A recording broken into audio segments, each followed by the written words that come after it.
هو الصيام بيحرق الدهون العنيدة؟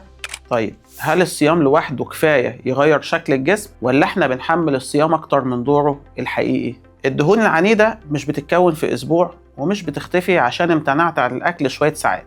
دي نتيجة سنين من لخبطة هرمونات وإنسولين عالي وتوتر مستمر. عشان كده السؤال الحقيقي مش هو الصيام بيحرق ولا لأ، السؤال الأدق إمتى الصيام يفتح باب الحرق وإمتى يسيبه مقفول. النهاردة هنفهم هل الصيام له دور حقيقي مع الدهون العنيدة ولا الموضوع محتاج وعي أكتر من مجرد جوع.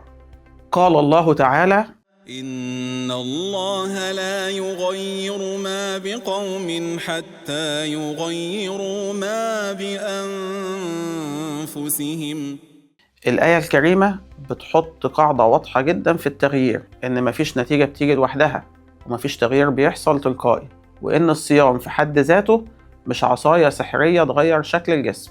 الصيام فرصة حقيقية، بس الفرصة دي محتاجة تصرف وسلوك مختلف، لأن الامتناع عن الأكل ساعات مش كفاية لو طريقة الفطار والسحور هي ولو الأنسولين لسه عالي ولو التوتر مسيطر فالدهون العنيدة ما تتحركش.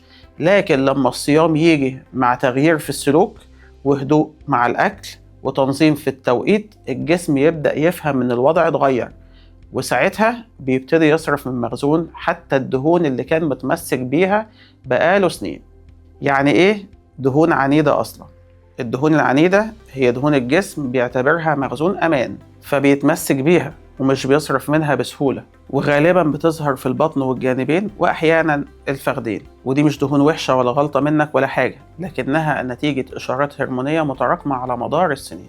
أنسولين عالي لفترات طويلة، توتر وضغط مستمر، قلة حركة، فالجسم يتعلم يخزن أكتر ما يصرف. عشان كده المشكلة مش في لقمة أكل لوحدها، المشكلة في الرسائل اللي واصلة للجسم، ولما الإشارات دي تفضل مضغوطة الجسم يقفل الحرق ويبتدي يتمسك بالمخزون حتى لو السعرات قليلة. وعشان الدهون العنيدة تتحرك لازم الإشارات تهدى، مش المعدة تجوع، لأن الحرق الحقيقي لغة هرمونية قبل ما يكون حساب أكل. وهنا السؤال، هل الصيام بيساعد في حرق الدهون العنيدة؟ أيوة طبعا، لكن مش بالشكل السريع اللي الناس كتير متخيلة. الصيام ما بيحرقش الدهون العنيدة غصب، الصيام بيعمل حاجة أذكى بكتير جدا، وهي إن بيهيئ البيئة الهرمونية الصح. أثناء الصيام الأنسولين بيقل، ومع انخفاض الأنسولين الجسم يقدر يرفع هرمون النمو، وده هرمون دوره يحمي الخلايا ويحافظ على العضلات ويشجع الجسم يعتمد على الدهون كمصدر للطاقة. ولما هرمون النمو يعلى الحرق بيعلى معاه، لكن هرمون النمو ما بيشتغلش في وجود أنسولين عالي.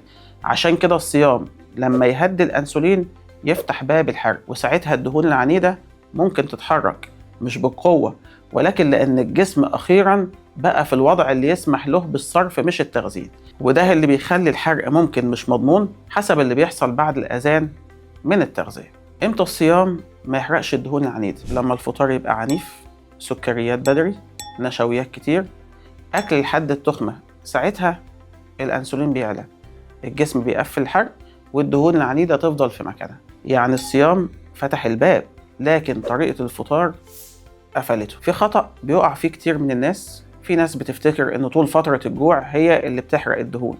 الحقيقة إن الجوع الطويل مع فطار غلط يخلي الجسم يخاف ويمسك في الدهون أكتر. طيب إمتى الصيام يشتغل على الدهون العنيدة؟ لما الصيام يتعمل بهدوء، فطار متوازن ما يرفعش الأنسولين أو يرفع الأنسولين تدريجي، وسحور ثابت.